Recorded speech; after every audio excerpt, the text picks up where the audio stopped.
Vaibhav Suryavanshi double century miss అయ్యాడు, కానీ record సృష్టించాడు. విరాట్ కోహ్లీ సెంచరీతో సచిన్ రికార్డు బ్రేక్ చేశాడు. క్రికెట్లో 5 బిగ్ అప్డేట్స్ని ఈ వీడియోలో చూద్దాం. టాప్ 5లో ఉమెన్స్ టీ20 క్రికెట్లో షెఫాలి వర్మ రికార్డు సృష్టించారు. నిన్న శ్రీలంకపై హాఫ్ సెంచరీ చేసి 22 ఏళ్లలోపే అత్యధిక హాఫ్ సెంచరీలు 12 చేసిన ప్లేయర్గా నిలిచారు.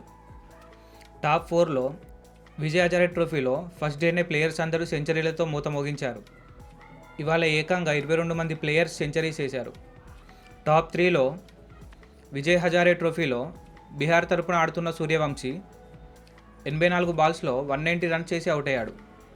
డబుల్ సెంచరీ మిస్ అయింది.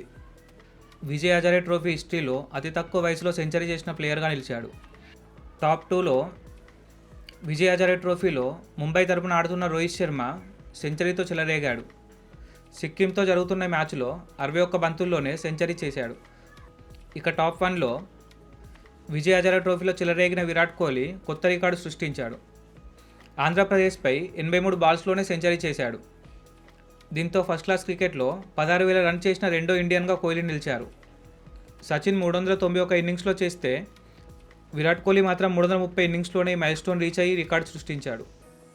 ఈ అప్డేట్స్లో ఏది మీకు ఇంట్రెస్టింగ్గా అనిపించిందో కామెంట్ చేయండి. ఇలాంటి మరిన్ని వీడియోస్ కోసం ఆట అభిమానిని సబ్స్క్రైబ్ చేయండి.